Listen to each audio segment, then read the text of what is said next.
Why do I keep doing this to myself? Reach for my hand, I soar away into the dawn. Jesus Christ, I didn't think this was ever gonna get done.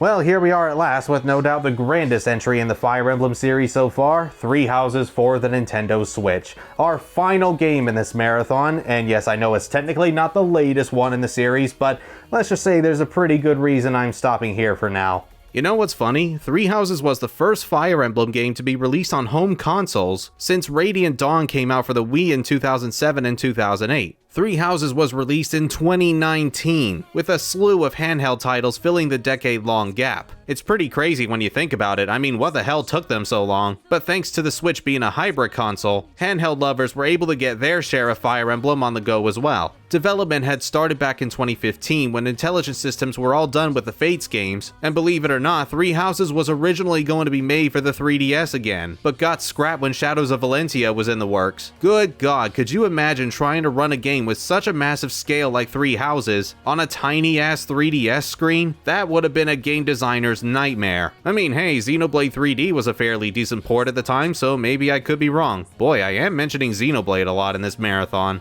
I am very glad it came out for the Switch instead, because the 3DS was basically dead by 2019. Hell, Shadows of Valentia was a great game, but it definitely showed up at the 3DS's worst possible time, which I believe is largely why it didn't do as well as it should have. Though I'd argue it was even worse with Persona Q2. That game had no reason to be on the 3DS that late in its lifespan for a franchise that was growing more popular by then, and thanks to the Etrian Odyssey HD collection being a thing now, it's only making a 3DS version of Q2 all the more pointless to have. Once Shadows of Valentia was completed, development began in 2017 for 3 Houses, with Genki Yokota and Toshiyuki Kusakihara returning to the director's chairs, with assistance from some of the staff at Koei Tecmo surprisingly, after they worked well together whilst making Fire Emblem Warriors. In fact, Yokota would go on to say in an interview that 3 Houses would have been extremely difficult, if not impossible to make without Koei Tecmo's help, so you can thank the folks who brought Sia to the Zelda universe for saving your game. With Koei Tecmo having enough experience with the Dynasty Warrior series and allowing tons and tons of enemies to be shown on the screen at once, this allowed them to place a large number of troops to be shown during battles. Though aside from battalions, it's mostly background stuff, not something that's the main focus. Koei Tecmo was more in charge of the technical side of 3 Houses, whilst Intelligent Systems would continue working on the level design and the core gameplay mechanics. The biggest one without question being the new academy setting, where you as the protagonist was a teacher to young students looking to learn all sorts of skills like weaponry, magic, or animal riding. Then, when you were outside of those lessons, you could further socialize with your students or other teachers to improve your bonds with them and gain easier access to support conversations, often describing 3 Houses as Persona-esque. And yeah, I can totally see why.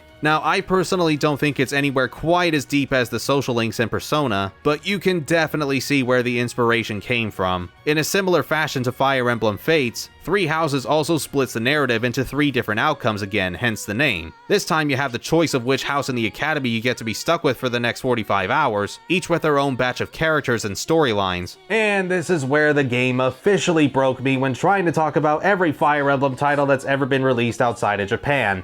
You want to know why it took me so long to get to 3 Houses, aside from also making sure I cover the latest stuff outside of Fire Emblem? You also want to know why I decided not to do Engage or 3 Hopes for the time being? It's because of those 3 storylines. Now, tackling multiple stories of the same game within the Fire Emblem series is nothing new. In fact, I even managed to talk about everything Fire Emblem Fates offered with its plots if you fancy checking that video out, but 3 Houses is such a beast of a game. Like I said, it takes around 45 hours to complete just 1 house out of the 3, so that means another 45 hours to do the second house, and then yet another 45 hours to beat the last house. But that's not all, there's actually a 4th route you can take by meeting certain requirements with a totally different outcome compared to the others. And then there's the Season Pass with an exclusive, albeit shorter, storyline. And that would all be fine if the first half of every playthrough didn't pan out in almost the exact same way. The missions have no distinct changes between the 3 Houses, and whatever little extra plot the runs do sprinkle in barely justify beating the same enemies and bosses you fought before. But, and I know this is a minor spoiler, though I think everybody knows about it by now, once you reach the halfway point, the game suddenly skips ahead 5 years where the stakes for each plot become more serious, and they actually differ from one another. This is where things get a lot more interesting when playing with the other houses, because there's actually something new being thrown your way. But that's at least 20 or so hours before you get there in one playthrough. So basically, doing all 3 houses would require you to go through at least 60 hours of the same missions you've already beaten before, and doing it a second time? Yeah, it's not great, but it's manageable. However, by the 3rd run, those missions have more than worn out their welcome, and I just want to get to the time skip as soon as possible. I only wish that the game allowed you to choose to skip the first half after beating one story route or something, because like I said, I don't think a lot of the extra story makes up for having to do all those missions again. Sure, this does give you time to get to know the other house members before things turn especially sour, and it's not like there aren't any story threads not worth exploring. There's actually a couple of interesting details here and there that you don't see in the other routes, but that's so much time you need to dedicate before reaching those moments. This is why I recommend that you don't try and tackle every possible route at once. It's not like Fates where most of the games are their own thing. 3 Houses wants to make each run feel similar enough, but not too similar that it's like you're playing the same game again, unlike Fates where you were basically encouraged to play all of them for the complete story. It took me so long to finish everything that I went through 2 different models of my Elgato capture card with different recording software that had different color settings, so that's why some of the color correction in the footage may look a bit inconsistent at times. And yes, we're gonna go through it all, including the Cindered Shadow storyline you get with the Season Pass. Like with Awakening and Fates, I'll go over the initial premise first, and then I'll add the time codes for each route afterwards, so buckle up boys and girls, because now we're really heading into deep waters. Alright, so prior to deciding on which house you're forced into teaching, we learn of the vast continent of Foland that, much like a lot of other Fire Emblem games, is split into different factions, where the Adrestian Empire lead the southwest, the Holy Kingdom of Fargus claiming the north, and the Leicester Alliance conquering the east. At the center of Foland is the Garrickmach Monastery, holding both the Church of Seiros and the Officers' Academy. Somewhere in Foland there lied a great war between Seiros, the church's founder, and the King of Liberation, Nemesis. Whoa, wait, did Seiros already dedicate a church to herself before she even passed away and left a legacy behind? Bit of an ego trip she's taken there, huh? Hold on, what am I saying? That's probably the main goal for a lot of US presidents. Just gain recognition before they've done anything. Seiros emerges as the victor anyway after brutally killing Nemesis. Oh come on, no, you want Stars line? Bah! And we then cut to a mysterious girl who wishes to see our protagonist, who you once again decide which gender and name to go with. But the canon name this time is the sad punching bag for Smash Bros. Ultimate, Byleth. Me personally, I always choose the female avatar when I can. I just think the design's a lot better. I did play around with a male protagonist for one route in the DLC, but it's the hair. I know it's a petty thing to dislike, but the mop on his head looks stupid in my opinion. It's halfway there to matching that girl with the penis hair from the last Airbender movie. I'd rather take the Colgate twins from Engage over this. Huh, an elephant got in the room. I wonder how that happened.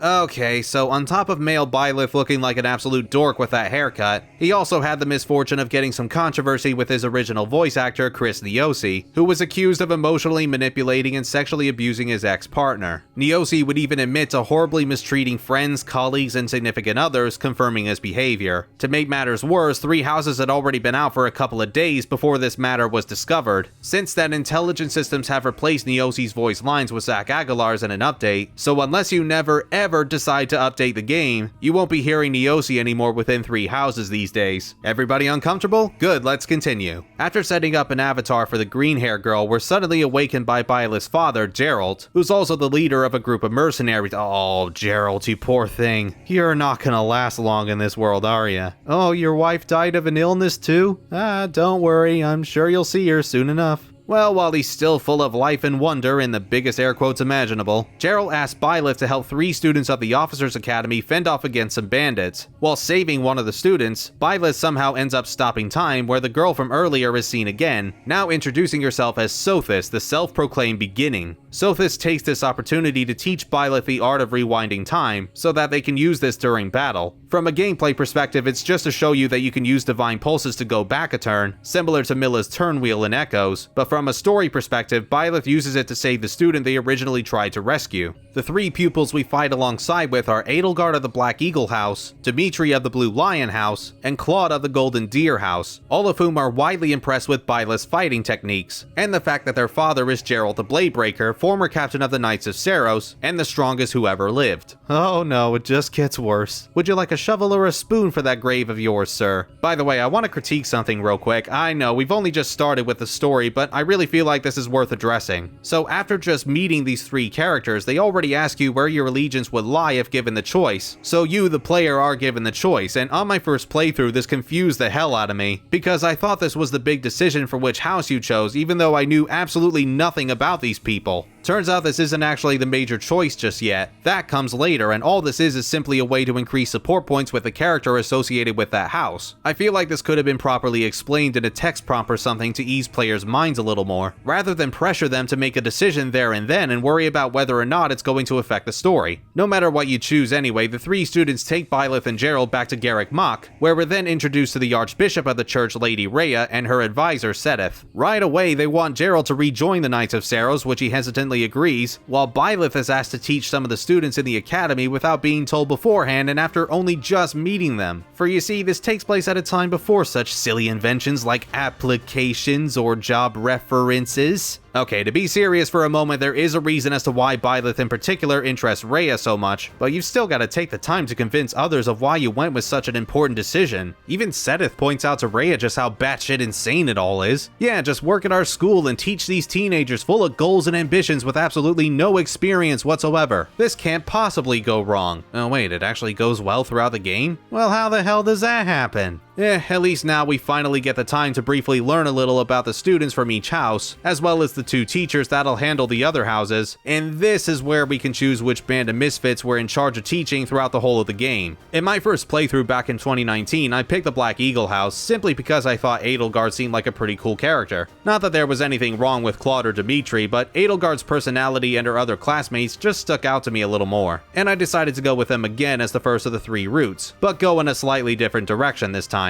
More on that in the spoiler corner. As the days and months go by, Byleth is shown to be quite skilled as a professor, assisting their students in both mock and real battles along the way, including dealing with assassination attempts on Rhea by both the so-called Death Knight and his higher up, the Flame Emperor. The Death Knight, in my opinion, is not nearly as cool as the Black Knight was in Path of Radiance, both in design and threatening behavior, but he's just as mean in battle, and it is possible to beat him during the stages he's in, if you have strong enough units to do so. You even get a Dark Seal for doing it, and as far as I know, it's one of the few ways to get one so that a unit can transform into a Dark Mage. Anyway, the Death Knight and his minions not only want to kill Rhea and take down the Church of Seiros, but they also try stealing the Church's relic, the Sword of the Creator, which Byleth somehow manages to properly wield. Sedith mentions that the sword used to belong to Nemesis, as he actually used it to save Fodlan from harm, slaying any foes that attacked the nation. But its great power eventually corrupted his mind and he ended up turning to the dark side. The mission immediately after this has your class go after another relic that's being taken by a band of thieves, but when their leader tries to use it, he transforms into a black beast, freaking out and confusing everyone. Naturally, Byleth wants answers to this, and Rhea explains that those trying to use relics without a crest within them will turn into those monsters. It's kinda confusing as to what crests actually are from a story perspective, as the game doesn't explain it very well. But basically they're sigils or special IDs inside your body that are passed down from generation to generation, with different crests containing unique abilities. Crests are probably the most talked about thing in this game, but nobody's as obsessed with them like Hanneman. He talks about crests more often than Nikutski discusses the potential in Persona 3,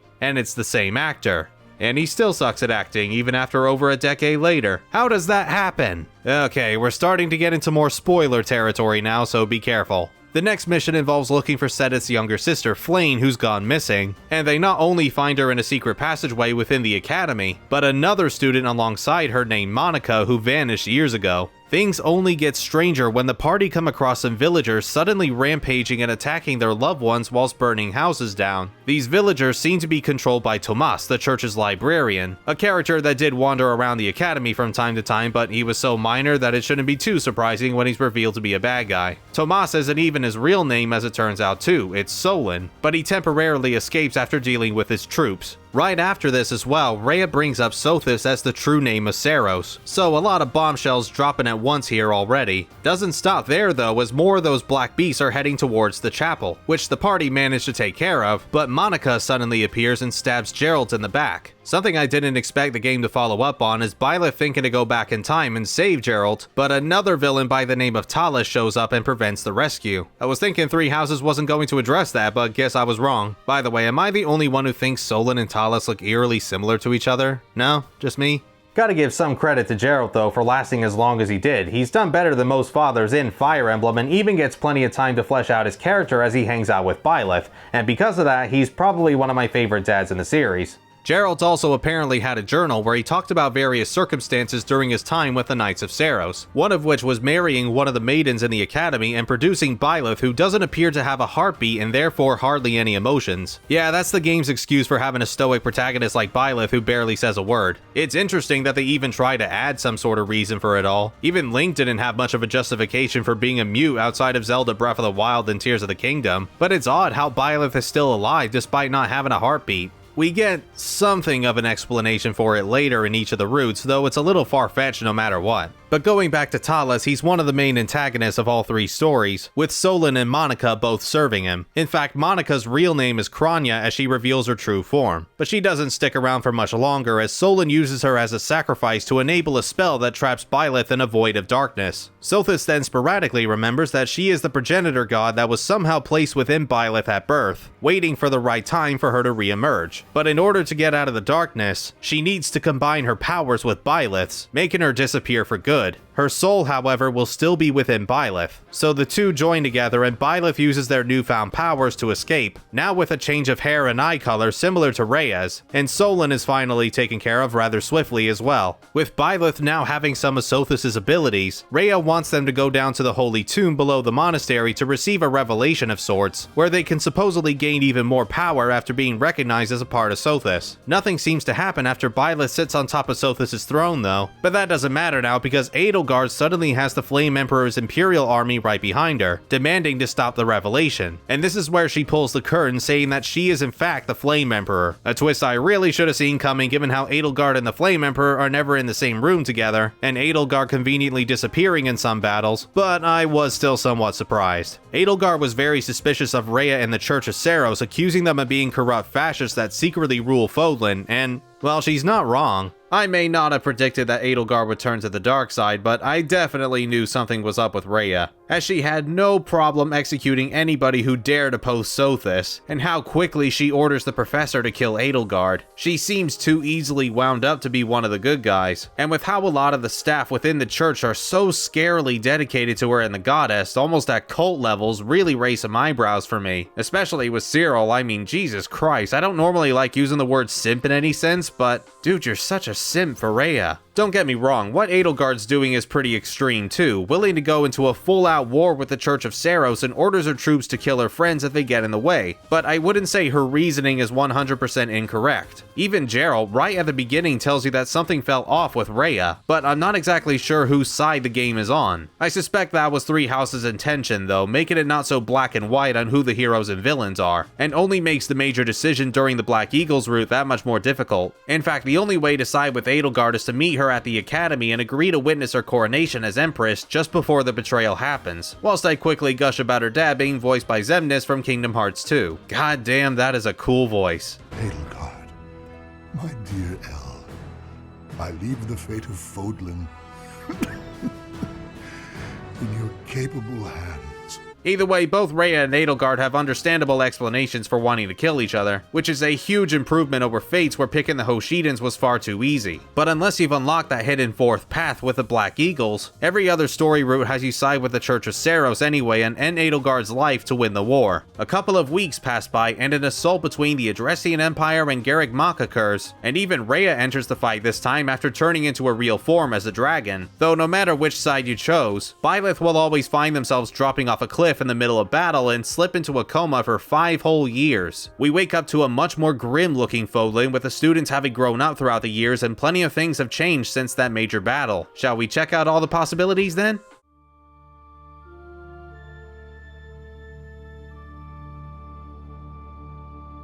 I think I'll start with the Black Eagle house and choose to go against Edelgard. This pathway is known as the Silver Snow Route, where Rhea has gone missing since the battle, and Byleth and their students reclaimed the now destroyed Garrick Mach to use as a base of operations after it became a safe haven for thieves and bandits. Claude seems to be now part of a resistance army and agrees to join forces to take the Empire down, where Dimitri was apparently sent to be executed, but managed to escape death thanks to a few of his own companions, one of which named Dedu was sent to help us as well. After several grueling battles to reach the Imperial Palace, Byleth at last kills Edelgard as she comes to accept her death. However, that's not where the story route ends just yet, as her accomplice Hubert left a letter in preparation for Edelgard's demise, bringing up a faction that he calls those who slither in the dark, the true enemies of Fodlan that Talus, Tomas, and Monica were all a part of, yet Talus still lives. I don't know why Hubert didn't bring this up to anybody prior to Edelgard's death and the chance that we could prevent it. I mean, Flame does mention later that Edelgard only temporarily teamed up with those who slither in the dark to achieve their own goals, but I guess she was far too focused on them to hear any further suggestions. Luckily, we also managed to rescue Rhea, who had been captured by the Empire this whole time, and explains to us that those who slither in the dark were originally a group of bandits that hated the goddess with a fiery passion in everything she stands for, and that Nemesis was their leader. All that's left to do is defeat Talus with the last of his army and finish those who slither in the dark for good, which the gang accomplish, but not without Talus summoning great magic to blow up their base. Rhea transforms into a dragon though to protect Byleth from harm, but is gravely injured in the process. Sedith believes she may heal up within time, but isn't sure how much of her light may be left in her. I assume he means life force there, but he also reveals that he and Flame are children of the goddess too, like Rhea that could turn into dragons, but they lost their powers some time ago. Shame, it'd be kinda cool to have a couple more dragons in our army, but better to have one than none, I suppose, even if that one isn't really playable. Well, I wouldn't even count on that too much, as Rhea tells Byleth about their true origins. She actually created Byleth's mother as a vessel for Sothis, but was the 12th failed attempt that ended up falling in love with Geralt and conceived their child. However, both the mother and child would die if Rhea didn't transfer the crest stone within the mother to their child, so Rhea did just that upon one final request, with only Byleth's mother passing away and them living. All of this was done just because Rhea wanted to see her mother Sothis again, and to make matters worse, the magic that she endured is taking its toll on her, as she turns into a dragon permanently with no sign of humanity left in her. Unfortunately, this means we have to kill Rhea before her rampage destroys any more lives. But upon victory, things finally return to normal within Fodlan and the church is fully restored, with Byleth as the new ruler.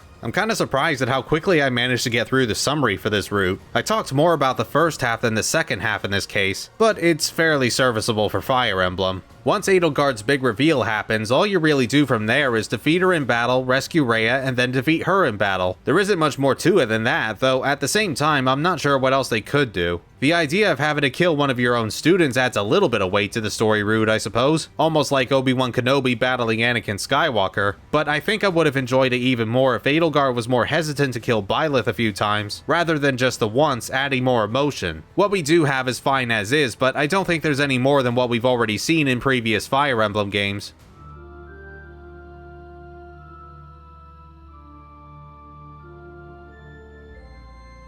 Next up is the Blue Lion's house, with this route being known as Azure Moon. After Byleth wakes up from their 5-year slumber and Rhea goes missing again, this time they run into Dimitri, looking much more run down, lost an eye, and carrying a very cold demeanor than when we first saw him. I should mention that before this all happened, Dimitri would occasionally bring up the tragedy of Duscur, where a bunch of royals, including his own family, were slaughtered in the land of Duscur, with Edelgard turning out to be working alongside the people that caused the tragedy in the first place. This only makes Dimitri feel more angry when he also tells us earlier in the first half that he and Edelgard are actually step-siblings. So by Sothis, you can only imagine what is going through Dimitri's head right now if this infamous meme is anything to go by.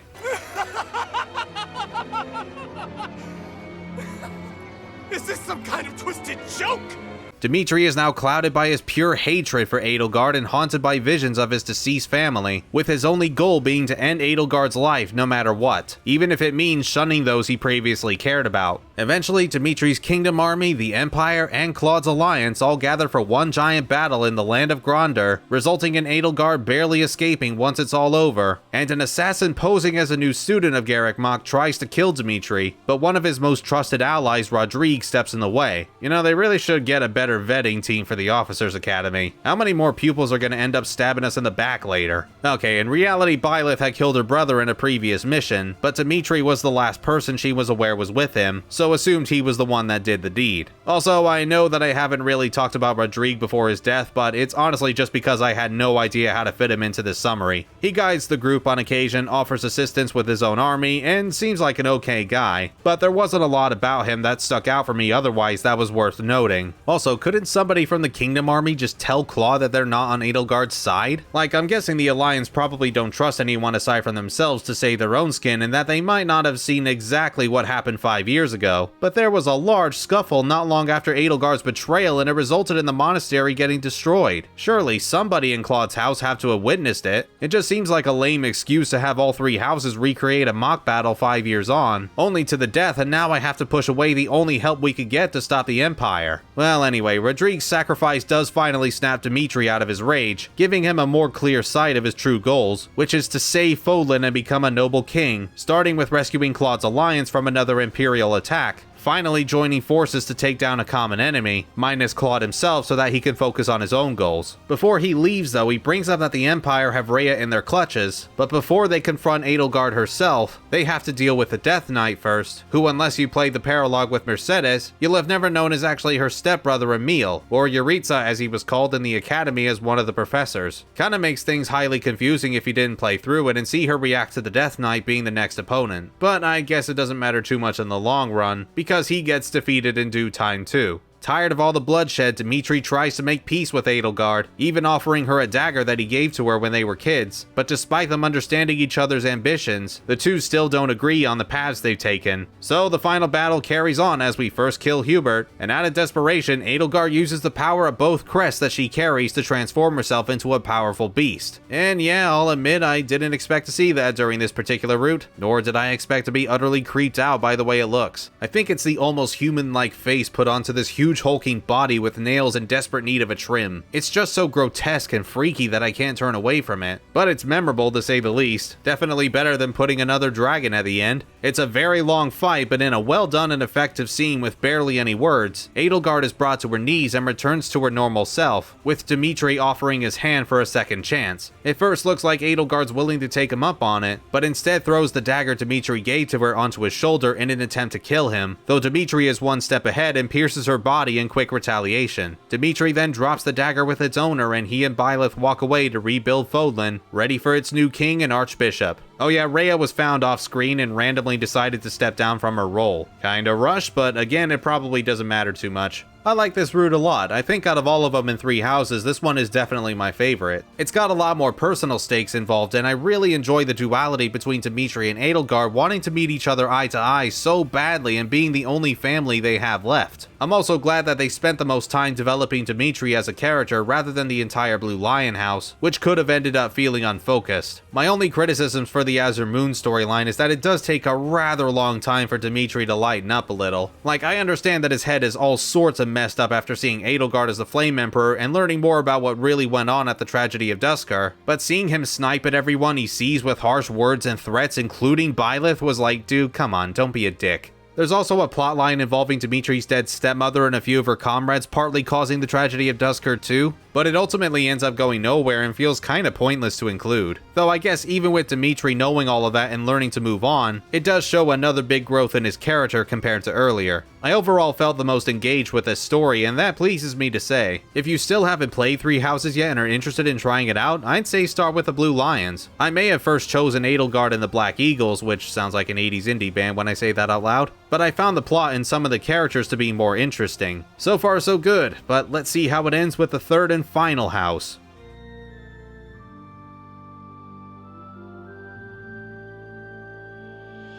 Now this route is known as the Verdant Wind storyline, where after Byleth wakes up 5 years later, they run into Claude and the other Golden Deer students, with Rhea once again disappearing without a trace, which is unfortunate because Claude had plenty of questions for her regarding the truth behind the crest and hero relics, as well as what happened between Seiros and Nemesis during the Old War. Yet another person that seems highly suspicious of the Archbishop. I'm starting to think the game doesn't know who the actual villain of Three Houses is. After again reclaiming Garreg Mach from a band of thieves similar to the Silver Snow route, the alliance against the Empire can now be formed as they spend a lot of the storyline just searching for allies to fight the Empire and seize any of their territories. They at one point recruit this big heroine of the land called Judith for assistance too, and she's appeared in every route so far, but you never actually get to control her, which especially seems like a missed opportunity in this run, since it's all about the alliance. Just like in Azure Moon, the Battle of Gronder takes place once more, but Edelgard escapes yet again, though we manage to receive a bit more aid from the nation of Almyra. However, after taking over an Imperial fort that the Death Knight's defending, he summons a magic javelin to completely destroy the base along with some of our soldiers. Claude then proceeds to explain his true aim in taking down the Empire, as he wants to destroy the barriers that stop Fodlan from seeing the outside world, where he believes people can then live in peace. After that, things play out mostly the same way as it does in the Silver Snow route, and engage in a climactic battle with Edelgard where Byleth once again delivers the final blow. Then Hubert informs us about the real villains of the game, those who slither in the dark, and we rescue Rhea, who gives further information on TWSITD,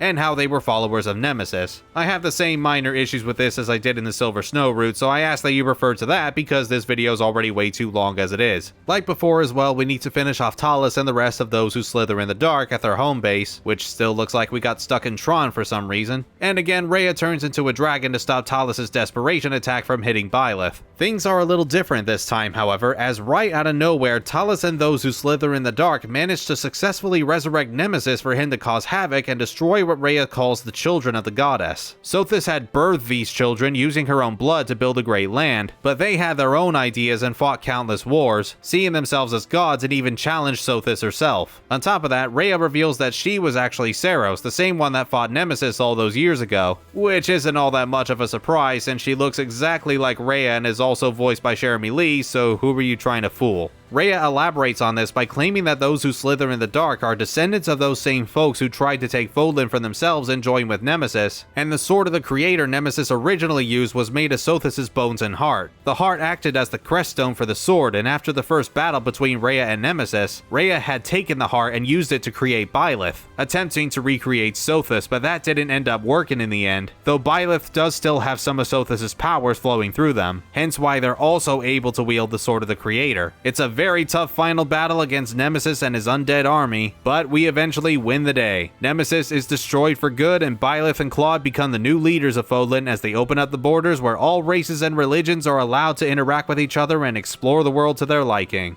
This route wasn't particularly interesting in my opinion. It's the one I find to be the weakest out of all of them. I like hanging out with Claude, his optimism is hard not to find endearing, but Nemesis isn't a particularly entertaining bad guy, especially since he comes at the last minute with very little screen time left. A lot of this campaign is just searching for help, they find the help, let's go find some more help, okay, onwards to the Empire. It gets a bit repetitive after a while and even kinda boring. Didn't help that I also left this one last, including the alternate route with the Black Eagles, where I was totally wiped out from doing the other pathways. Wasn't the best way for me to end things, but I don't imagine my thoughts would have changed much even without binging through this game. The other two routes with Edelgard and Dimitri had more personal goals to accomplish, especially during the Azure Wind storyline, while Claude's just kinda chilling in the background. Not a bad storyline, it's just by this point in the series it isn't all that inspiring or intriguing. Bottom of the list for me.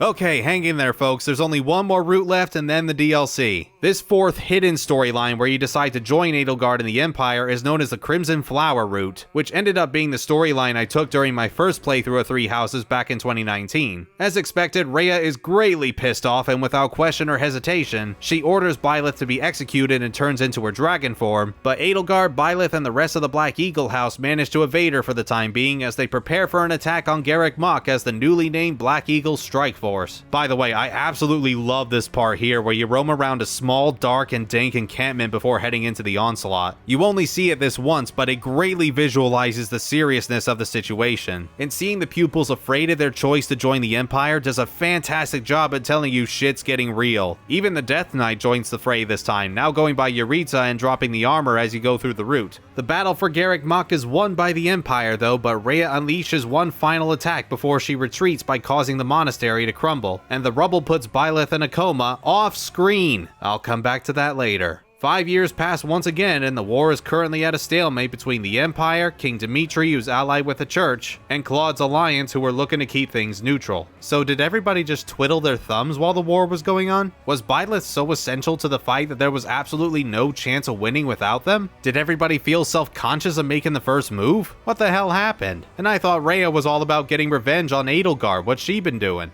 Whatever, doesn't matter, let's move on. Boy, I really am saying that a lot in this video. First order of business is to take out Claude and his alliance, which we successfully do after a bit of preparation. Apparently you can spare him somehow, but I didn't get that option on my run. Maybe I was supposed to beat him with Byleth or Edelgard, but I believe he still gets exiled even if he does live, so it doesn't affect anything in the long run. The next step is to invade Dimitri's kingdom and kill him too, but we'll have to deal with many of our former comrades that if Byleth has a big enough support rank with them, they can choose to spare and recruit to their cause, otherwise they all have rather quick and anticlimactic deaths. All the while, Rhea grows ever more furious and dons her old gear as Seros from a millennium ago when she fought Nemesis, sacrificing as many lives as it takes to destroy Byleth and Edelgard, even setting fire to a populated city. There's also a subplot involving Edelgard's uncle Arundel being a traitor to the Empire with his own goals in mind and crumbles an impregnable fortress the Black Eagles capture in retaliation to thwarting his plans, but he never comes back into the story after that, nor do we find out what exactly his endgame was. That's all dealt with in other story routes, and even then it's not that important compared to defeating Edelgard. I'm not really sure why this part was added in the first place. You could have cut it and missed nothing. And if you saw my Azure Moon synopsis, you might be seeing a pattern here.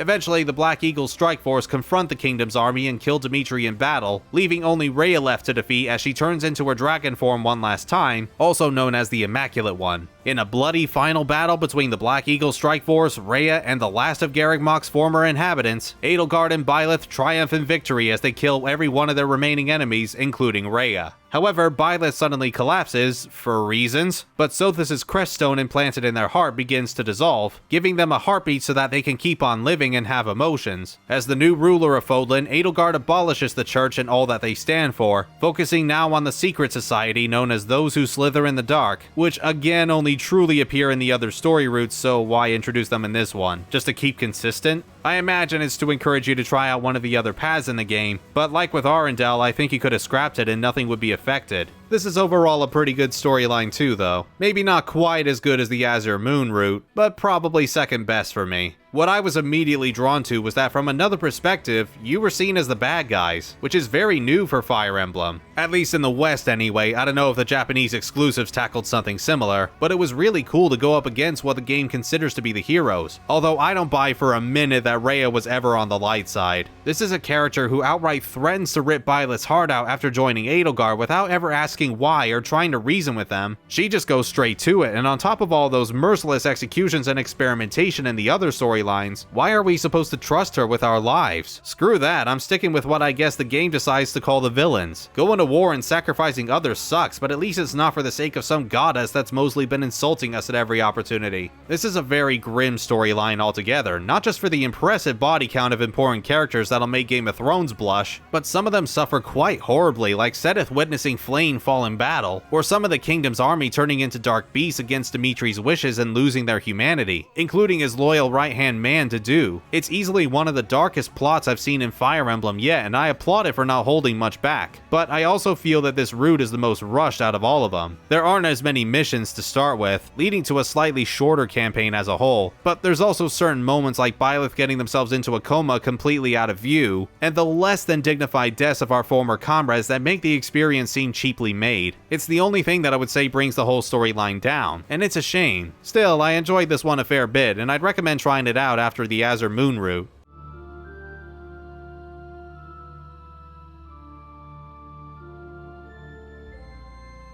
Oh my god, we're finally near the end. Hallelujah. There's just one more story thread to go and we're done. It's from the Season Pass 2 and not nearly as long as the others. Whew, alright, let's do this. This is called the Cindered Shadows storyline. 1,000 years ago, before Garrick Mach was built, the four saints, also known as the four apostles, attempted to resurrect Sothis by performing the rite of rising. But the ritual failed and the apostles are now split into different areas of Fodlan, of course representing different elements of the world. In present day, Byleth, the house leaders, and a few students stumble upon a secret passageway that ends up in the Abyss, an underground base holding a fourth base in the academy called the Ashen Wolves, consisting of only 4 people, Yuri, Constance, Happy, and Balthus, so not a popular choice. Well, in reality, it's because Rhea and the church seem to have reasons for putting the Ashen Wolves down into the Abyss, where the wolves have their own purposes for staying underground and not stepping onto the surface, leaving each other alone and keeping a truce. The Ashen Wolves have even built their own little civilization to roam around in, but mercenaries have recently been trying to raid the Abyss, which nobody seems to understand why. Needing the assistance, the Ashen Wolves ask our heroes to help them find the source of their problems, and after handling some of those same mercs we were just talking about,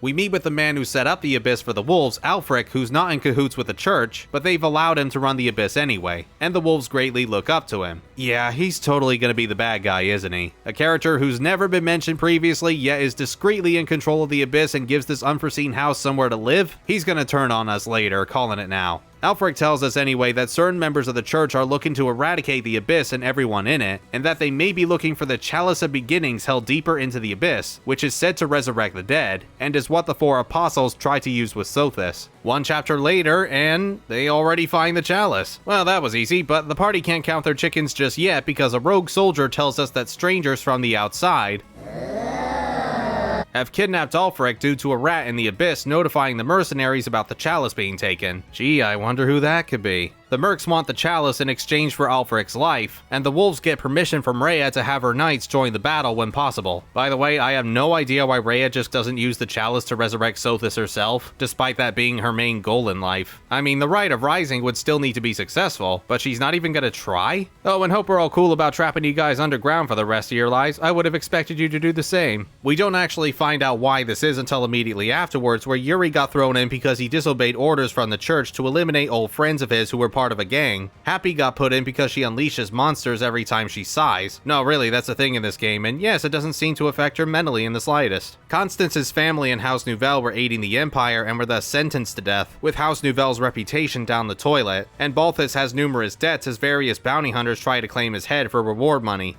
The party make it to Alfric's captors and defeat them, but surprise, surprise, Alfric was after the Chalice all along and also hired Yuri as an accomplice, who takes the Chalice away from everyone before they both escape. Is there anyone who isn't a traitor in this godforsaken church? There's more double-crossing than a Belmont throwing double crosses in a Castlevania game. Somebody hire a recruitment coordinator. Rhea suddenly comes in right after to tell us that she did some digging into the true origins of the Ashen Wolves, and they appear to be the descendants of the four apostles. What a coincidence. With the Chalice needing the blood of those related to the apostles in order to bring someone back to life. Back with the wolves, Yuri seems to have captured his chums, and it turns out Alfric has been blackmailing Yuri to turn to his side, or else he would kill his mother and his people. Alfric shows the wolves that he wants to use the Chalice to resurrect Byleth's mother because he had a raging hard-on for her and would do anything to be in Gerald's shoes. Rhea's knights manage to evacuate Yuri's people though, leaving Alfric with nothing to motivate Yuri to help with his plan anymore, as the other wolves break themselves free and take on Alfric themselves with assistance from Byleth and the others. The battle against Alfric is won, but unfortunately he has just enough blood from the wolves to act the Rite of Rising. However, it once again seems to fail and turns Alfric into an umbral beast, so we need to put him and his new monster army down for good before he causes any more mischief. It's a grueling fight, but we just about win, and the Ashen Wolves are officially disbanded by Rhea, allowing them to surface once again and be recruited to your own house in any of the main story routes from this point forward. I recommend trying it out, it's pretty cool. Gives you something new to play around with for future runs. This is a pretty simple plot, but for a short 5 to 6 hour DLC side story, it's not bad at all. There's even a nifty couple of missions that you don't really see in the core game, like having to get everyone past gates within a certain amount of turns, or clearing the level before the Ashen Wolves have all of their health drained, which are probably the only times in the game there's a different objective in mind during combat.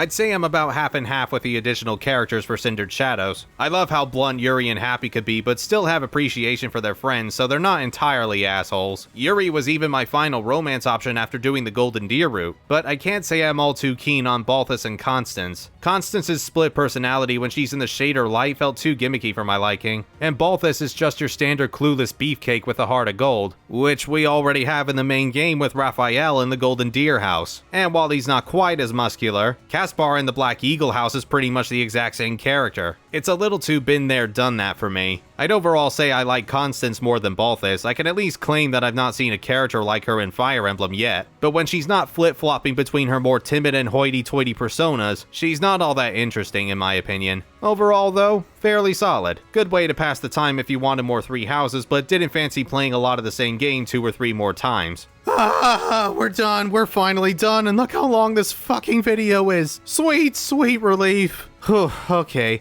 As a whole, what do I think of the story for Three Houses? Yeah, it's quite a good one. The academy setting definitely works to the game's favor, and okay, it is a bit jarring as to why you're hired as a professor so easily, but placing you in the role of a professor teaching your students is a great setting that allows you to get to know them better. Each of the houses have probably the deepest connections that a Fire Emblem cast has ever had, even if you don't do that many of the support conversations. That's also not counting the paralogs that have their own mini storylines that you don't see in the main campaign, which is the only way to find out that Seteth is really Flame's father, and that the Death Knight, aka Yuritsa, is Mercedes' half-brother. Losing units in previous games was always terrible, but watching your favorite pupils die that you spend hours and hours training is only more tragic because of the bond you built up with them. Now, not all of the characters are winners per se, and a number of them can be greatly reduced to 1 or 2 character traits, but I think there's just enough there to make them engaging. One of my favorite interactions is in the support conversations with Seteth and Hilda, where Hilda's laziness goes next level as she tries to find various excuses and lies to not step into battle or volunteer to do chore work. But Seteth is not buying it for a single minute, though he plays along with it in such a sarcastic tone and endlessly plays with her guilty conscience. It's so savage, but so brilliant. I'm not usually a fan of Seteth, but this was a definite highlight of his. Unfortunately, romance options and S ranks are the most inconsequential in the series so far, as in you choose a significant other to marry before the final battle, and only take advantage of the S rank during New Game Plus. It feels kinda wasted here honestly, only I guess to provide a happy ending for Byleth, and that's if you even decide to spend the accumulated renown points to get the S rank in the first place. There aren't even any child units in the game this time. Intelligent Systems and Koei Tecmo did toy with the idea after the time skip happened, but they decided against it in favor of deepening the relationships between the students. I guess this does make sense, and to give Three Houses some credit, there's a few more same-sex options here instead of just one bisexual man and one bisexual lady who's really a child. Sucks that most of the gay male options involve being with someone significantly older than you, but baby steps, people. It still may not be enough options for some players, but to repeat what I said in my Fates video, I think it would be a little unrealistic to expect every character to prefer both men and women. Humans have their own preferences after all, so there is some logic there as to not have everybody be bisexual. My first partner was Dorothea, who, did you know, was in the opera?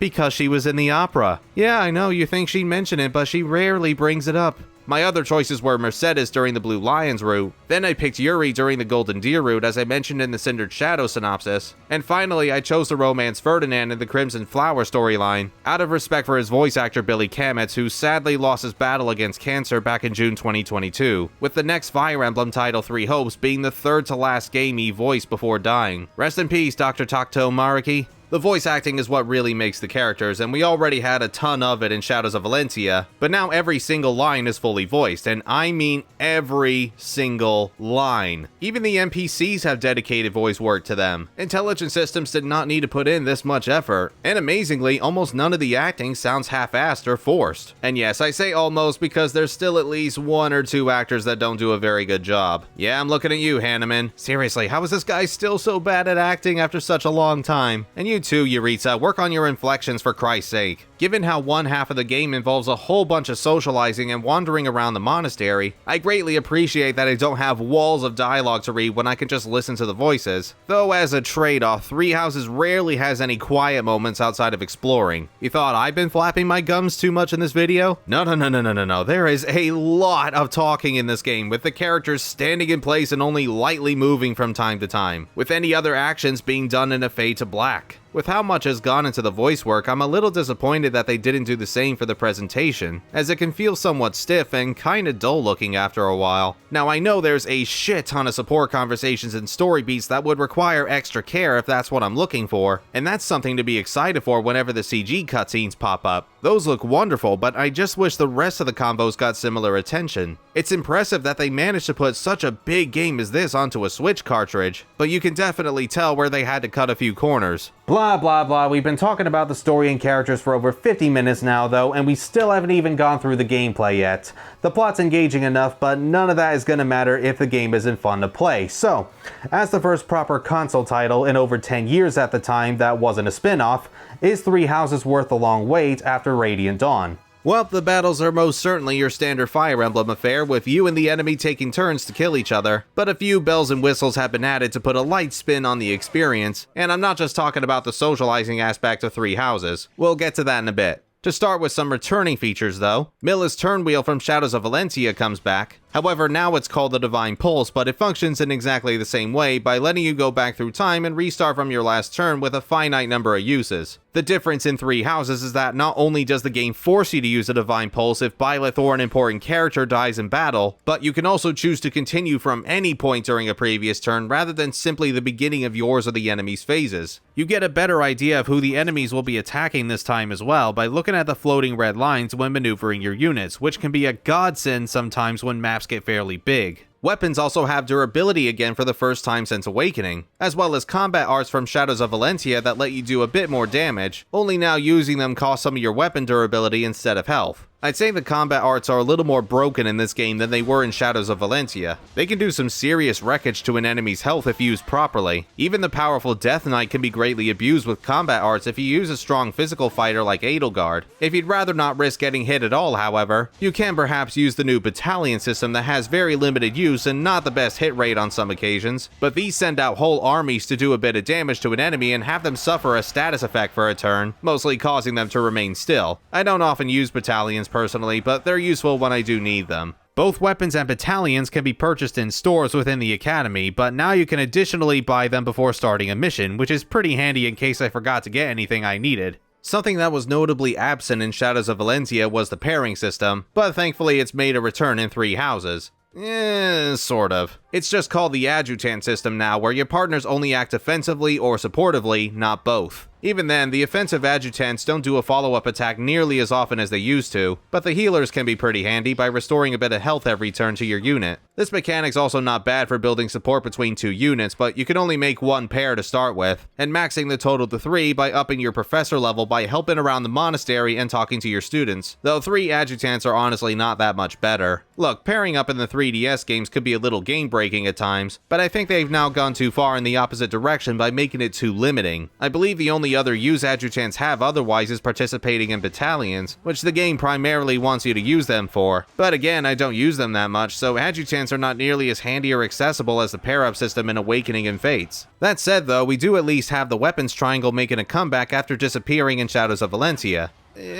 Sort of. You see, skills and abilities can also be learned again depending on what the unit's current class is, which are now changed by having everybody take part in exams once they meet the stat requirements and the right seals in your inventory, assuming they pass in the first place based on the percentage of success. Classes range from basic, intermediate, advanced, and master types, gradually becoming harder to study for, and while they each still have a level barrier on top of needing the right seal to even attempt the exams, units don't have a max level of 20 anymore. They can keep going up from there and gain extra battle stats, or master their current class and gain an ability, similar to a more traditional RPG and a job system, and make brawlers and grapplers the most overpowered characters in the game. One of those skills from each class is having more advantages against enemies with another weapon if you yourself are carrying the right weapon, i.e. swords beating axes, axes beating lances, lances beating swords, and so on. So now you not only have to earn the ability to use the closest we got to a weapons triangle system in this game, but now you've also got to make sure it's equipped in the already scarce amount of skills you can use at once. You may have heard me mention needing the right stats to swap classes in the first place too.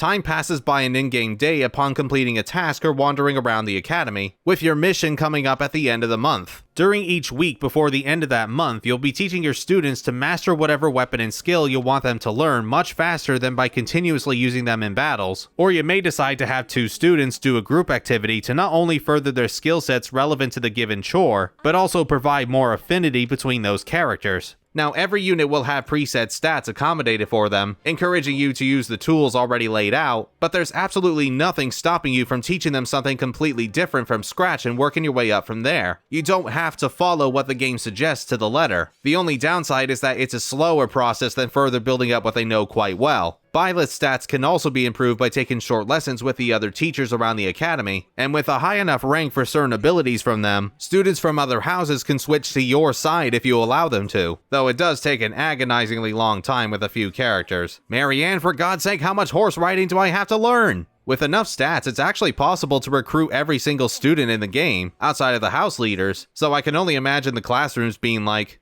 "Where the hell is everybody?"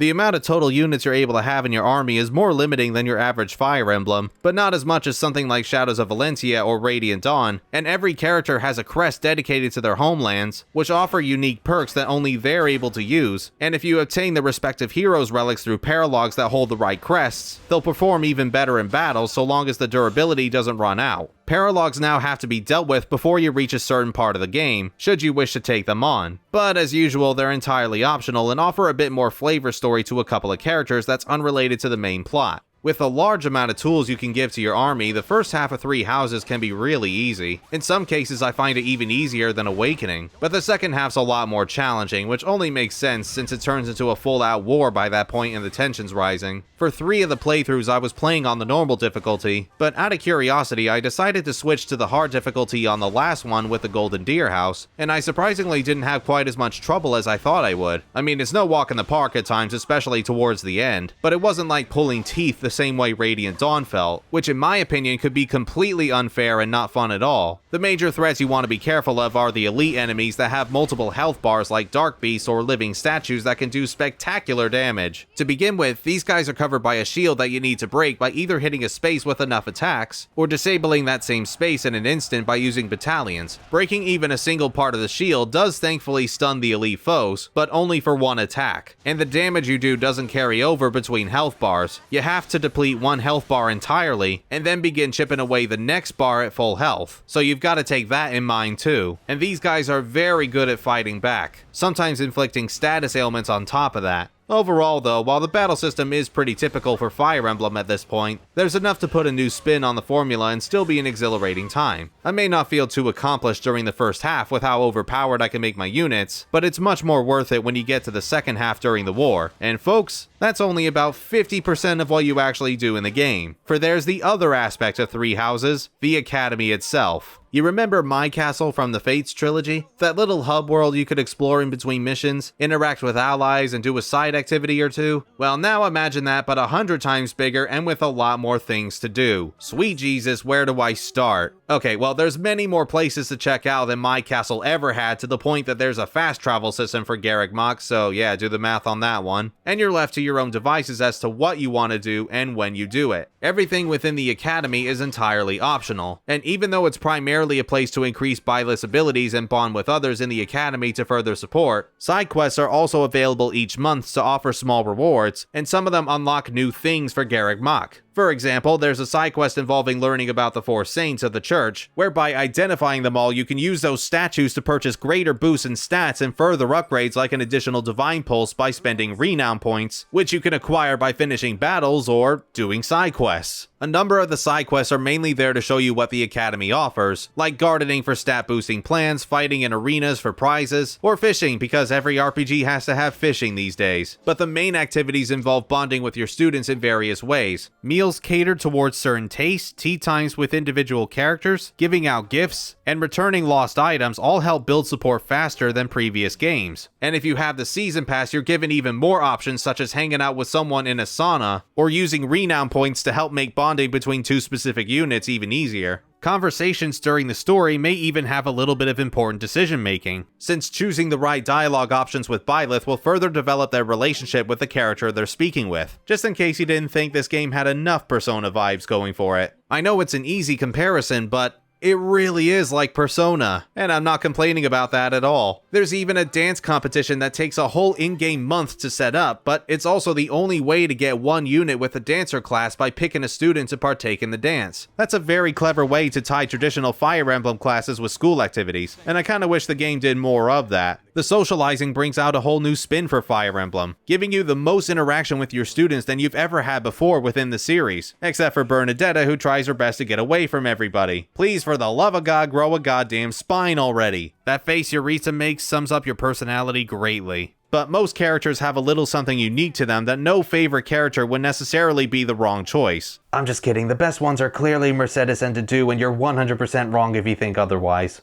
Thing is, though, you can't spend forever socializing in a single day. By now, you've likely noticed that number at the top. That's the amount of activities you can do in each day of that week every time you visit the monastery. The rest of the days in the week are either studying, teaching, or dealing with support conversations that spontaneously pop up. And even then, you don't necessarily have to wander around Garreg Mach. You could decide to engage in a couple of battles or paralogs, for instance, and train your units as well as gain more goodies. Or you could just rest for that day, but does anybody actually do that? All it does is fill up everybody's motivation meter to help them perform better in combat and learn more during lessons. There are other, more effective means of increasing motivation within the game that resting's probably the last thing you want to do. Aside from that, it helps restore durability for Byleth's most powerful weapon, the Sword of the Creator, that I only really save for strong bosses and elites. But regardless, there's a lot of choice with this calendar system, and how you spend the day is entirely up to you. While going up, a professor level will give you even more time to do all of that socializing and battling. The season pass is surprisingly a bit more involved than I thought it'd be. There's additional costumes, which is pretty standard for Fire Emblem. Extra activities show up in the form of the sauna I mentioned earlier. The Cindered Shadow side story, which we went into great detail about, that additionally lets you recruit the characters within that story. Anna's even once again recruitable, although this time she doesn't have a single support conversation with anyone, including Byleth. So outside of an extra paralogue that involves her, there's not much reason to use Anna, unfortunately. But yeah, there are new paralogues in the season pass as well, just to add more to your plate whilst you juggle everything else in your life. And on top of all that, there's an underground base you can access with its own facilities that you can take advantage of. There is so freaking much to do in this game. It is crazy just how big a game like this can get, but much like Fire Emblem Warriors, I feel like a lot of this stuff should have been available from the get-go and not tied to DLC. By this point, it just seems like a shady practice, unfortunately, much like Atlas is currently doing with their games. And sadly, this is still carrying on with Fire Emblem Engage and most likely other future projects. Not to mention, more DLC means more loading times while Byleth's sprite does the Saturday Night Fever dance. Despite all that, however, it does make for a more relaxing adventure. You've got your high-stakes battling, and then you can just chill with your friends while your mind clears. Though I'll tell you now, if you are in any way not interested in the fraternizing or the life simulating half of Three Houses, like not caring in the absolute slightest, this isn't gonna be the game for you. You spend a long ass time just dicking around before you reach the next battle, and you're going to need the patience for it if you want to get the most out of Byleth and your units. If all you want to do is just move on to the next mission without all of that downtime, then you may want to look elsewhere. But thankfully, this is the only game in the series so far that really takes advantage of this life simulating mechanic. Engage With later tried to do something similar, but it wasn't nearly as focused as it is in Three Houses. But honestly, I think that's a good thing. It gives Three Houses more of its own identity, and as much as I enjoy the socializing in this game, I wouldn't want this to be a new staple for Fire Emblem. It's a lot of effort to constantly run around and go through your checklist of things to do before finishing the day, and it gets rather repetitive after a while, especially if you're wanting to experience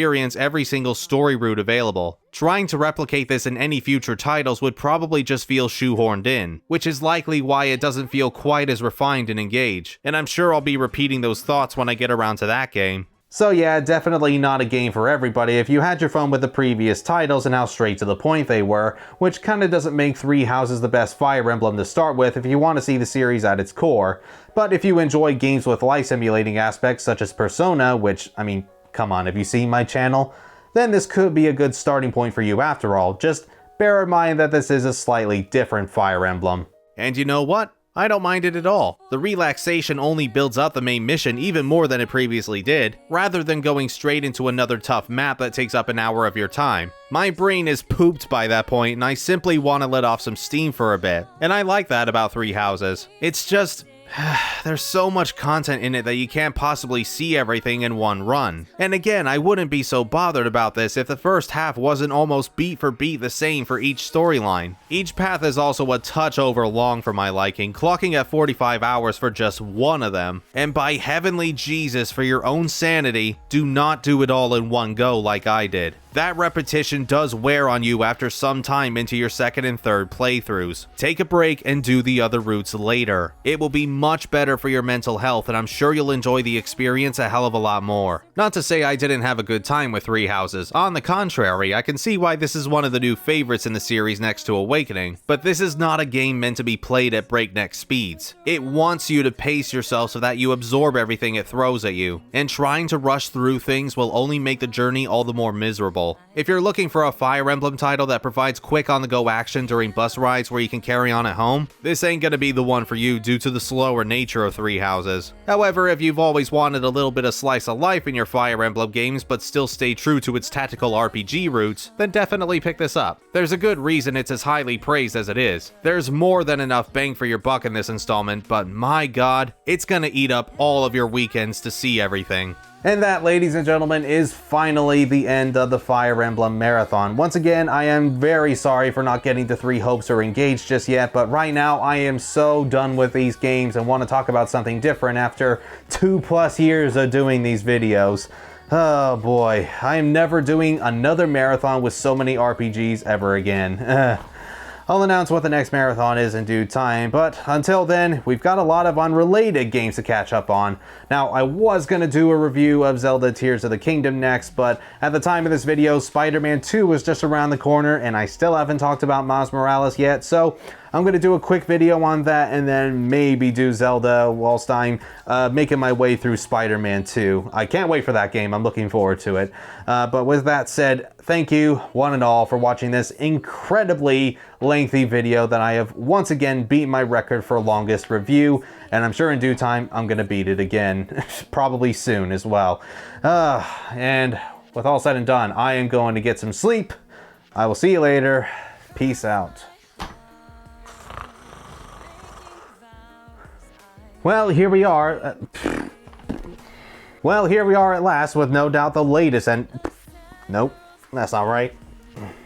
Our final game in this marathon, and yes, I did not... Jesus Christ, I didn't think this was... No. Well, here we are at last with no doubt the latest... No, that's not right.